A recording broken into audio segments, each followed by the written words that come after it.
because I refuse to not be first. Do we do enough? Well, I never shut up about it.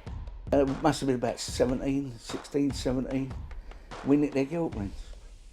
Right, the bouncers' guilt rings. This is no good for me. That's the reality. If you want the honest truth, and I see it every day. This is Umar Ahmed for IFL TV, proudly sponsored by Everlast. I'm at the headquarters of Frank Warren today. I'm joined by Mr. Frank Warren himself. It's been a while, Frank, since I've seen you.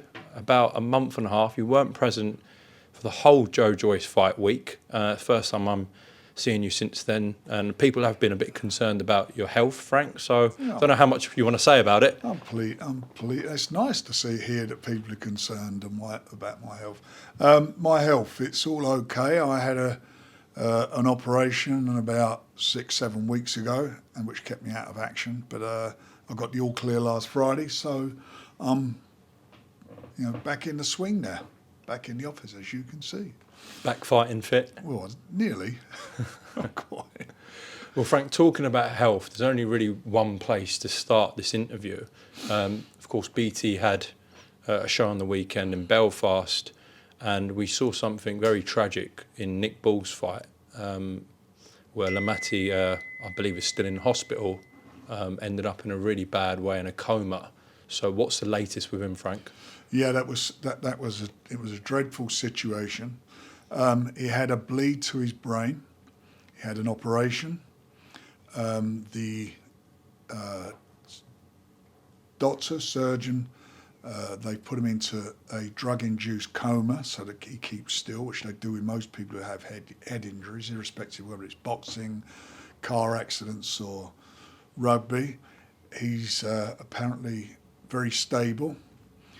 We've got a couple of people on the ground over there who are monitoring the situation in Belfast for him. His team flew home.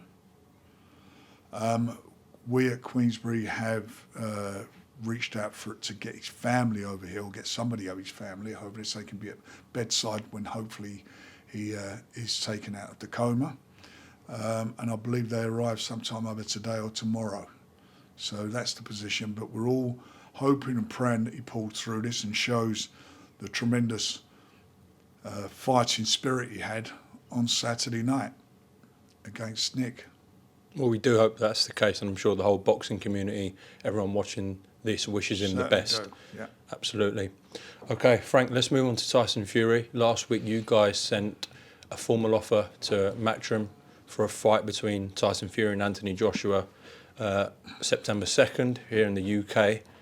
We've just learnt today they haven't accepted that. They're going to do something else. What was the reasoning?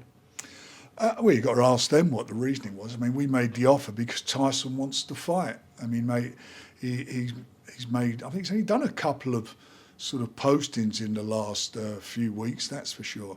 And I spoke with him about it, and he said that he wanted to fight. We sent the offer, Queensberry sent an offer to Matchroom.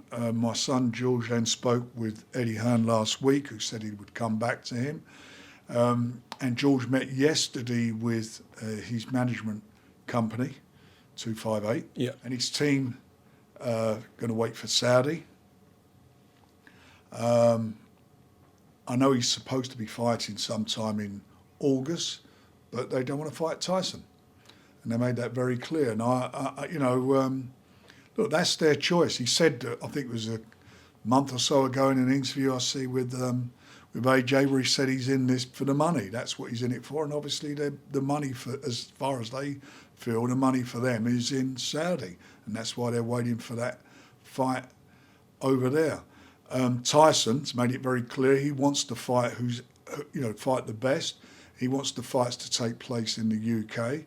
So, all this about Tyson being greedy, he could probably make more money in Saudi Arabia, but he's not prepared to wait. He wants the fights now. And as I say, the offer was based upon the same terms that both parties agreed last December, but which unfortunately didn't take place because we didn't find out till afterwards that he didn't have a trainer, and nor did they feel there was enough time for him to prepare for that fight. But the fact of the matter is, it's not on. And it's a great shame because for me, I don't know why he can't take both the fights. Fight Tyson in September and then go and fight in Saudi afterwards. Because if he takes that fight against Wilder, and if Wilder knocks him out, which may happen, then that fight's dead. It's lost all its lustre. It's gone. How much would Tyson offer Joshua then if he lost to Wilder? Well, it's gone, isn't it? I mean, I don't think anybody would be interested by them because you've got to look and see how many fights AJ would have lost over the last few years. So the time to make the fight is now. And also it's a great opportunity for AJ. He's fighting for the world title. He's not fighting a guy who Tyson's already knocked out 3 times. Sorry, Tyson's beaten 3 times. Frank, if I'm looking at it from Joshua's perspective, and I don't know how much Saudi are offering for the Wilder fight in December, but let's just say it's more than he would have earned against Tyson in the UK. They might be thinking, let's not fight Tyson because there's a big chance that we lose that fight and then Saudi might not put up the money in December. Can you see that perspective? Absolutely, I can see it. I can see that. But don't keep having a go about Tyson Fury. He doesn't want the fights. He wants to fight over here. He's willing to take less money. If there's the big offer out there for him. I mean, we've had conversations with Saudi. We know the people very well, but nothing's been forthcoming. And they said they'll be making an offer soon, but we've had no offer yet. And in the meantime, Tyson wants a fight. And let's have it right. 2 years ago, when this was being mooted for this fight to take place in Saudi, everybody was up in arms saying it should be in the UK. So what I'm saying is the bottom line is, not just for AJ, but also for Usyk, it's about going to Saudi Arabia and making big money. And I don't blame them for that, but don't spin a story that it's not happening because Tyson's greedy. That's a fact. You look at the Usyk situation, and Tyson offered him that fight again on the same terms, where he said, if Tyson said if he beats him, which he's very confident of, he will give him a rematch. He said, if he loses to Usyk, no rematch, that's it. Can't be no better than that, on exactly the same terms as we discussed and more or less agreed before. But now that was before the purse offers with Daniel Dubois. Fight went to purse bids, and now he's fighting Daniel, and the money he's going to get from Daniel is 75% of the purse bid, which was $8 million, so it's around $6 million, which is a fraction of what he'd earn against Tyson. And I'll give you another point. If Daniel Dubois would have been fighting Tyson, had that gone to purse bid, that would have gone for a lot more money than $8 million, that's for sure. You could have trebled that, at least. So that's the value of Tyson. Tyson wants to fight the best, but we've tried as hard as we can and done it quite discreetly. We've not been blowing, shouting from the rooftops. We tried to do it very quietly, and George has built a bit of a rapport up with the other side, and he's gone and sat down with them and tried to get it over the line. But it's not to be, and the reason it's not to be is because the whole heavyweight division has been distorted by what people feel they can earn in Saudi, and they may earn it, and good luck to them if they do. But don't keep saying Tyson's ducking them, because he's not. So Frank, from what you've just said there, Tyson offered the fight to Joshua in December in the UK. He offered it to Oleksandr Usyk in April in the UK, and he's just offered it to Joshua again in September in the UK. But if you go on social media, everyone says Tyson Fury is the problem. Well, they can say that, but the fact of the matter is, it's wrong. He's not the problem. They're listening to a narrative that they keep putting up, certainly Usyk's people putting up, that Tyson was greedy. They're the ones who want to go to Saudi. They're the ones who want the fight to happen. They're the ones who decided. The only reason they're fighting Daniel is because the WBA ordered it. Otherwise, they wouldn't be fighting until December. And obviously, we weren't prepared to stop, to hold up and wait Daniel's turn. So the narrative is untrue. It's all about the money they can get in Saudi, and they believe fighting in Saudi they'll get 3-4 times the amount of money they would fighting in the UK. That's the truth of it. Whereas Tyson's saying, I'll fight in the UK and we'll take less money to fight in the UK.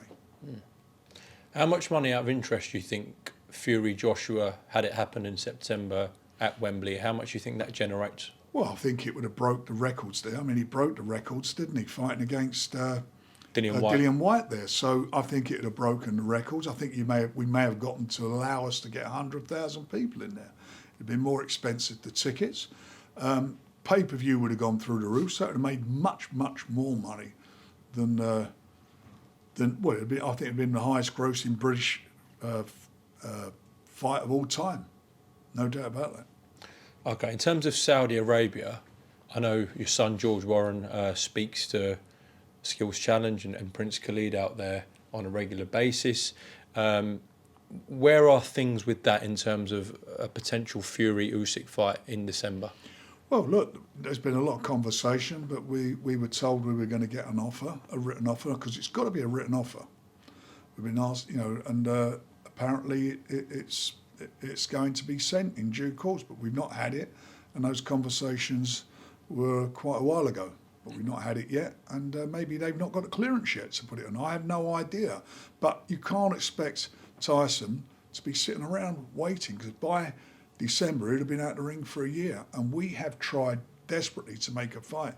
And AJ's fighting in August. Why don't you just fight Tyson? Tyson Fury will fight in September He will fight. here in the UK? He'll fight in the UK. Because I know he has been to the other side of the world. Joseph Parker just fought, who's his good mate. Yeah. He did talk about, potential options out there in Australia. Is that realistic, Frank? Well, I don't know. I mean, at the moment, there's nothing come through from them. If something comes through to consider and look at, obviously it'll be up to him. But nothing's come through. So we're focusing on what can be delivered. And what can be delivered is a fight here in the UK. Frank, I know you are looking at potentially for Fury Zhang, but we'll come on to that in a second. Joyce has activated his rematch clause, so Zhang's tied up. There were rumours and reports about Andy Ruiz. Can you make comment on that? Yeah, we did have conversations. Queensberry spoke with his team and they asked for $20 million. Really? Yeah, that's what they asked for, which is, it's not going to happen, is it? So what are the options for Tyson then? No, well, I don't want to get into that at the moment. We're trying to exhaust the options of the options that the fans want to see first of all.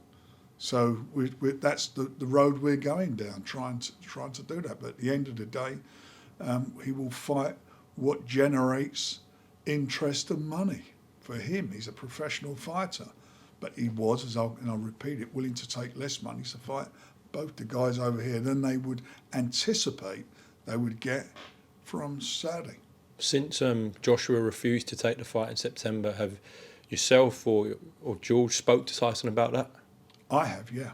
What did he say? Well, he has said exactly the same thing he said to me back in December. He doesn't want to fight me. That's what he said. I'm just repeating what he said. That's not an opinion. That's what he said. And at the moment, he's proven right. Has he been left frustrated? No, I don't think his expectation levels are for it to happen. He's always been a bit of a doubting Thomas about it, or a doubting Tyson. Okay, Frank. Well, is there anything else you want to add on Tyson before we move on? No, just that, these fights we have moved heaven and earth to make them happen. Despite people, I was listening to Davies, and I'll get on very well with Simon Jordan. I was listening on TalkSport, and he said, but they don't know what's going on behind the scenes. We're the ones who are proactive in trying to get these things over the line. It's us. If it weren't for us, there wouldn't be anything being said, and everybody would be going down to Saudi in December. And that's it. Okay. Let's go on to Joe Joyce, your other heavyweight charge, who's obviously had a bit of a rough patch recently in his career. A couple of months ago, suffering a loss to Zhilei Zhang. Firstly, on the fight itself, he lost a lot of weight. You'd have thought with that weight loss, his tactics would have been to, show a bit more movement like he did against Daniel Dubois. Yeah, but he just sort of stood in front of Zhang. It was very strange. I think he come in too light, but I think the other situation with him was that, he hadn't fought a southpaw for quite a long time, and I think he struggled with the southpaw stance, and the fact he was getting caught, and his eye was closing up fairly quickly, I think hampered him. Look, Joe, and I've said it a million times, in fights, he'll take a couple of shots to land his. But unfortunately in this fight, he was taking a couple of shots and then another couple of shots, and nothing away from Zhang. He boxed brilliantly. He'd done all he had to do. If he hadn't had the eye injury, I'd been interested to see what happened in the latter stages of the fight. But that wasn't to be. He's called for the rematch, which says a lot about him. He wants the rematch. But he's got to dramatically change his tactics. He's in with an opponent now who he's already been in with, so he knows what he's expected of him. So he's got to learn from it. And I hope that'll be the case, and I hope he can. I hope he comes through it. Frank, during fight week, Excuse me. I think a lot of I know that a lot of the conversation wasn't about Zhang. It was about Tyson Fury, Anthony Joshua, Oleksandr Usyk. We sat in this office and you told me that Joyce would knock out Joshua, he'd beat Usyk, he'd give Tyson Fury a really hard fight. Has your perspective changed after the Zhang loss? No, because it was I still think that him and AJ, listen, everybody's entitled to their opinion, including me. I still think that he would be too much and too strong for AJ. He didn't cope with the southpaw style. As regarding Tyson, Tyson's dad John said he felt Zhang would be the toughest fight for him out there. Really? He did say that at one stage, yeah. He did say that at one stage. But the fact of the matter is, it's sorry, not. Zhang, you meant Joyce? Sorry, okay. Joyce would be the toughest fight out there. Sorry, but the fact of the matter is opinions are opinions. All you can do is try and put it right. So Joe's got to go out there and show that he's still got a place at the table, and show what he can bring to the party. And he's got to learn, and he's got to come through it. I believe he can do that, albeit he's going in with a tough guy who's got great pedigree as an amateur, like Joe, as an amateur, and also as a pro fighter. He's done everything that's been asked of him. He's a fighter who was basically sidelined by AJ. AJ didn't want to fight him. So you've got to take your hat off to Joe for... He didn't have to take that fight, but he did. Do you think complacency kicked in around Team Joyce? I think complacency might have kicked in with all of us, including me, to be honest. And I think we did. I felt that Joe, especially after that performance he had against Parker, I thought he was looking, he was really looking, going from strength to strength.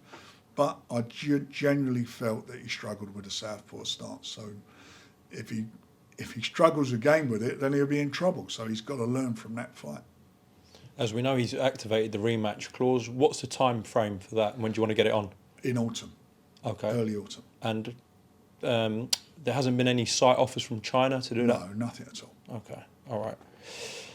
Is that a box office fight now, in your opinion? Because it's a big fight. Well, it is a big fight. We'll have to see. But it is a very big fight. There's no doubt about that. So look, his career's on the line in that fight. Right, moving on to another heavyweight charge of yours. Daniel Dubois, Alex Krasik, promoter of Oleksandr Usyk, won the purse bids.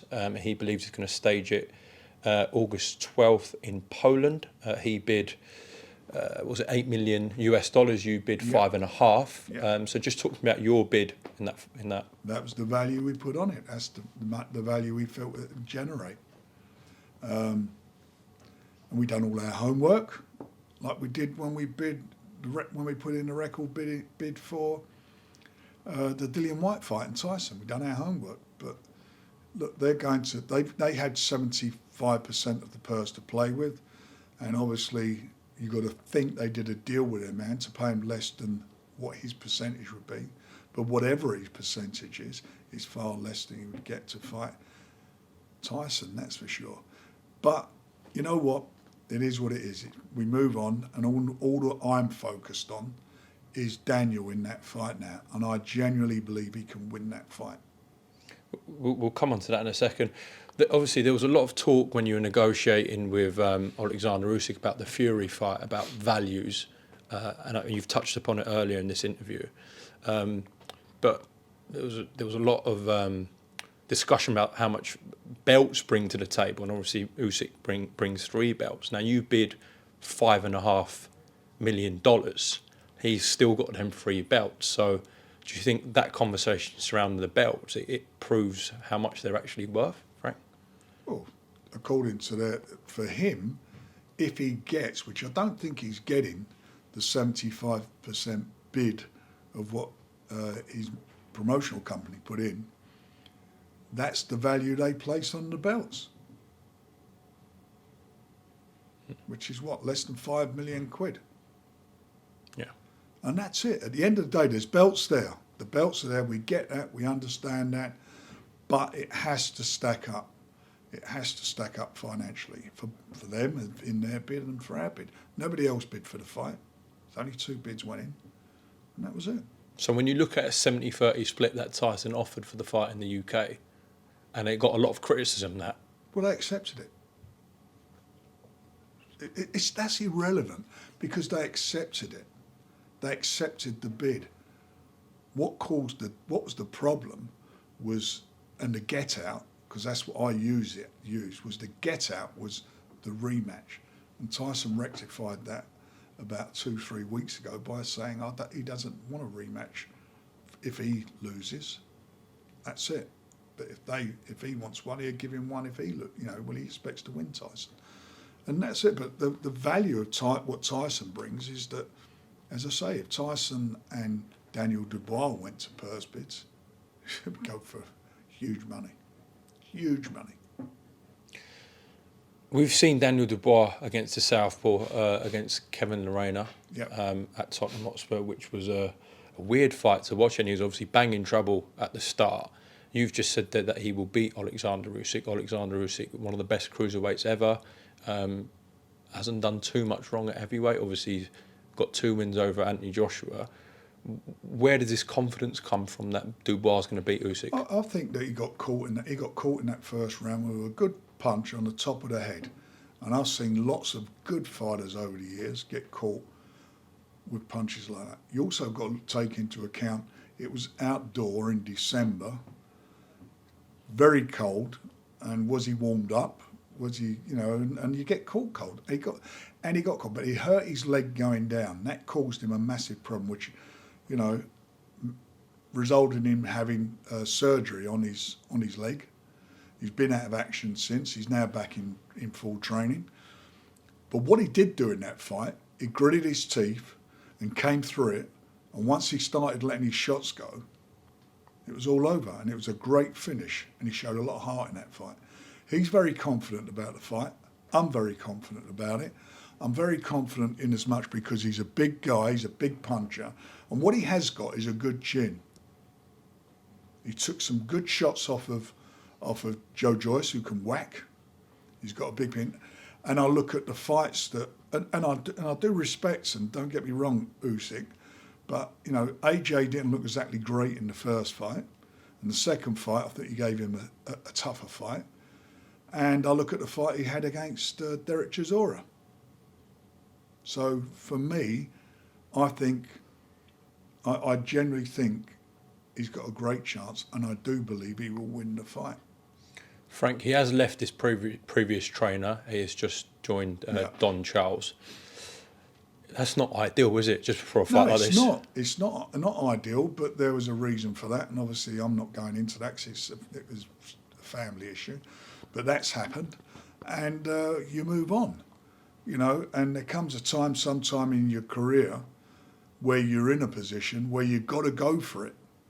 Now, and I mean this with the greatest respect, if a fighter's trainer was to get, go down with an illness or get knocked down by a bus, he's got to get on with it. And that's what he's doing. He's getting on with it. He's going with Don. Don's had a couple of fighters in big fights over the years. So he's there, and they've been heavyweight fights. So he knows what he's got to do. But I've got to tell you something. He's very, very confident. Very confident. Okay. Last one on this. Are you going to try and, or have you started negotiations with Alex Krasik about getting that fight on BT Sport? George has been talking to him about it, yes. Okay, good. Right, last one on the heavyweights, I promise, Frank. David Adeleye out on June 9th, next Friday, at your call. I believe, if he wins that fight, the board are going to mandate him for the British title. Well, that's what I'm hearing. I'm hearing that's what they're saying. But let's get this fight out of the way on the 9th, first of all. It's a good fight, good opponent. But I like David. I think he's going to be the guy of the future. So he's taken himself out to Miami, believe, the last few camps. He has. He's taking it very seriously. And to go out there costs money. So he's investing in himself.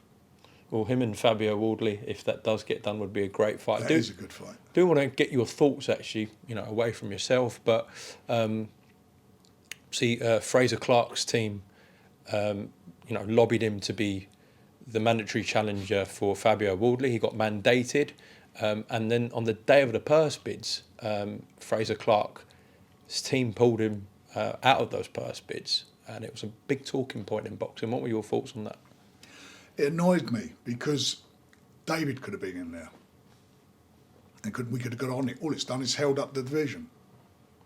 Held up, a fight that Look, the fans would love to have seen Fabio in with Frazer Clarke or David. No doubt about that. But neither of those fights happened because of the way they went about it. They should have pulled him out from the start. Said he's not ready. He's not ready yet. And I understand that. I get that. You won't be pulling David out, will you? No. He's in there. I don't think he'll pull himself out. But we'll see. Let's see what happens first of all. He's got to get through the show on the 9th first of all. Yeah, next week at your call live on BT Sport. Okay, Anthony Yard, what's the latest with him? Anthony will be out over the summer. We need to get it. He needs a fight. Then we need to get him into a position to be challenging for a world title. I hope by the end of the year. Okay, Joshua Buatsi fought recently, and the whole talking point about that fight week was your guy Anthony Yard. Now you have done a fight with Boxer before with Joe Joyce and Joseph Parker. I know you were talking to Buatsi to get him on board and make the fight. Yeah. Are you open to doing that fight still? Very much open to doing the fight. I fancy Anthony big time in that fight. What if Boxer came in with a big offer to do that on Sky? If they come in with a big offer, we'd consider it. As well as I hope if we put a big offer in, they'll consider ours. Okay. Also, Joe Smith Jr., possibility for Yard? Yes, I would like that fight. That's the one I would really like. Right, okay. On that Joyce Zhang card where you weren't present, Denzel Bentley with a spectacular first-round knockout win. Yeah. I've been hearing that maybe you're reaching out to Top Rank to do the rematch with Janabek here in the UK? I would like to see that happen. Denzel would like it and deserves it. I think he deserves that. So we'll see what happens. But it's early days, but that's something we will love to happen. What's the latest with Hamzah Sheeraz? Hamzah will fight in the summer. As you know, he had a good win last time, hand injury, but he'll be out. And I genuinely think within the next 6 to 9 months he'll be challenging for a world title too. Okay. Potentially, if the Janabek Bentley rematch doesn't come off, could we see Bentley Sheeraz? Maybe, yeah. It's a great fight. It's a really competitive and a good fight. Dennis McCann, the latest with him? Dennis will be out soon. He's training hard, and and he's doing what he's got to do now. He's coming through, and I think he's going to be in some big fights himself in the next year. So. Well, I'm sure he'll have a keen eye on July 29th in Telford. He will do. With Liam Davies and Jason Cunningham. That's a good fight. Yeah, talk to me about that fight, Frank. It's a good fight. I mean, I'm really looking forward to it. They're both good fighters. I mean, it's quite a good division, isn't it? There's some really good fights to be made out there. So as you quite rightly say, Dennis will have his eye on it, and I'm hoping he'll be up there to, be at ringside. Could Baluta be an option as well for McCann? Exactly, yeah. Another good fight. Now, a few weeks ago, I definitely got to mention this. Your call, your show, Ellis Zorro v. Hosea Burton. An incredible knockout from Zorro. Oh, bloody hell. Where'd he pull that out from? Dunno. It was amazing, wasn't it? But he's so game, and he's such a nice guy. But it was a tremendous punch. But yeah, he's really put himself on the map in that cruiserweight scene. Obviously, Hosea Burton has been around for years, really experienced customer. Yeah. But yeah, he's right in the mix now, Zorro. He certainly is. And I looked at that fight the weekend, and you got to fancy him in one of those fights against either of those. Well, let's talk about that then. Lawrence Okolie, big shock, I'd say, losing his world title against Chris Billam-Smith in Bournemouth. What were your thoughts on the fight itself? I thought it was a dreadful fight to watch.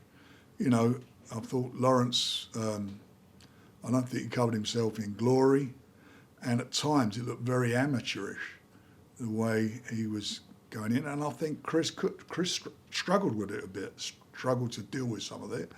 Obviously, he had points taken away from him. There was a couple of knockdowns that when you look at them on TV, they weren't knockdowns, but he deserved to have points taken off him when they weren't. And it was a horrible fight to have for the referee, for him to referee, but it was just a pretty dreadful fight. And I don't think I'd want to be watching that again, that's for sure. Well, they are talking about a rematch. Good luck to that. They should get Oleksandr to sponsor that.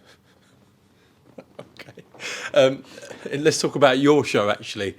Well, I say your show was with Conlon Boxing and Top Rank. Of course, it was a joint venture in Belfast. We've talked about the most important thing of that show at the start of this interview. Let's start there then. Nick Ball with another win. Yeah, I mean, it's difficult to talk about the fight, what he did with, how the outcome, how it turned out.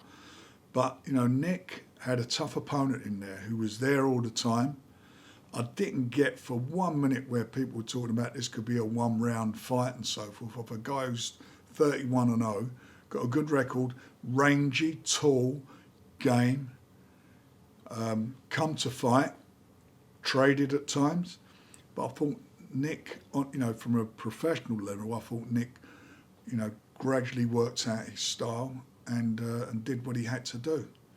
With, as you say, as we said earlier, with such tragic consequences. But, Nick's a very, very good fighter. He's one of our key fighters, and I expect him to be fighting for a world title this year. Well, at the top of the bill, we saw Lopez beat Conlon. Yeah. Either of them for Nick next? Yeah, I mean, great fight, big great fights. But I think, the fight. Obviously we were all we were hoping that Mick come through, but unfortunately he didn't, because that would have been a fantastic fight, him and Nick. But it still could happen. Well, actually, who knows? Yes, it could still happen. The fact that Mick's lost, obviously, if he'd won, he'd have looked on to perhaps other things. The fact he's lost maybe brings the fight closer. Maybe, and we would have no problem, working with Top Rank and doing that again in Belfast. Okay, sounds good. Also on that show, we saw Big Bang. I'm not talking about Zhilei Zhang. I'm talking about Pierce O'Leary. He can really punch. He's exciting. I mean, he is an operator. France is really expects big things of him, and I agree with him. He's an operator, and he's going to go from strength to strength. There's no doubt about that.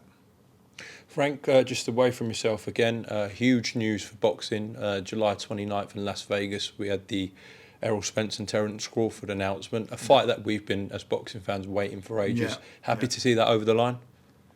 Oh, I am, and I think it'd be a great fight. I favour Crawford to win the fight. Okay, we shall see. Just a couple of more things now. This topic probably isn't really suited to a boxing channel like ours, but I'm going to discuss it with you anyways. What's this? It's been in the news a lot recently about, obviously, Phillip Schofield. Your thoughts?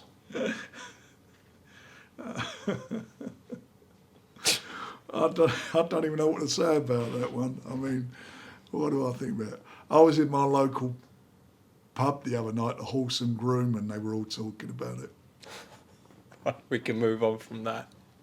Lastly, sorry to put you on a sad note, but as a Chelsea fan, I don't mind talking about it. Arsenal losing out on the league. Oh. Was it a bottle job? Look, from sort of the beginning of March, they just lost their way. And you look at it, there was 9 matches, which meant there was 27 points there to be got. And they got 12 out of those. Had they won 2 of the games, they would have been the champions now. And it's you know, I couldn't believe it. I mean, they went to Newcastle, and for the first 10 minutes, you thought, bloody hell, we're going to get whacked here. But they gritted their teeth, come through it, and done what they had to do there. And then they fell over against Brighton. It was just like there was no consistency there.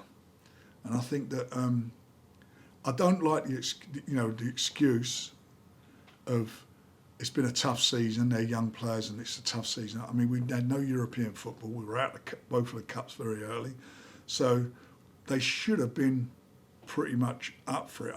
I just feel we haven't got a depth of a squad, and they're going to need to go out and make some significant buys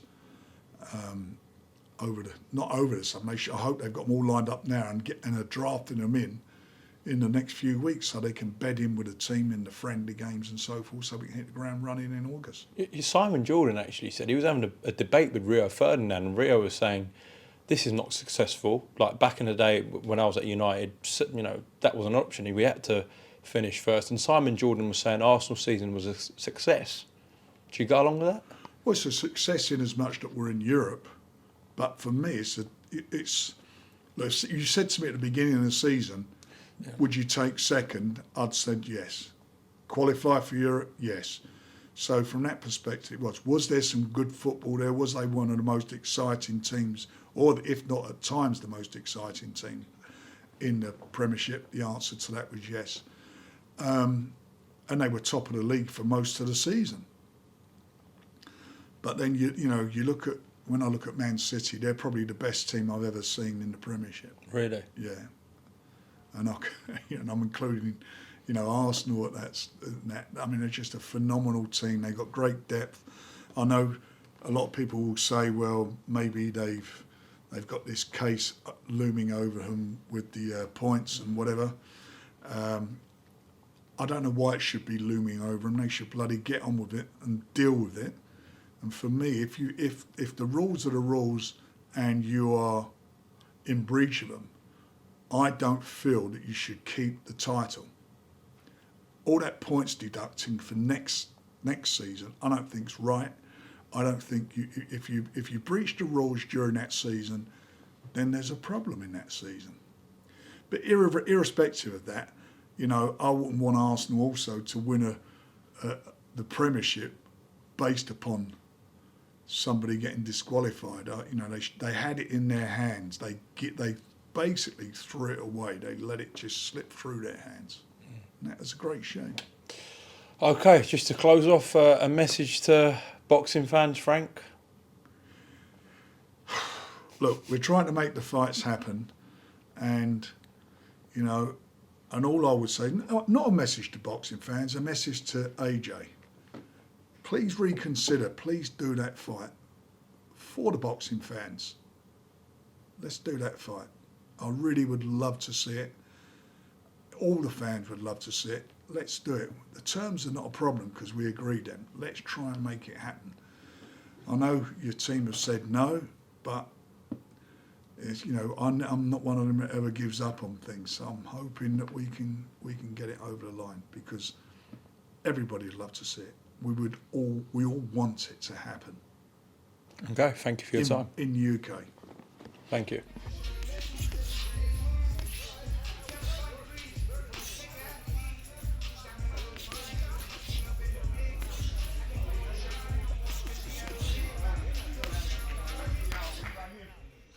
Because I refuse to not be first.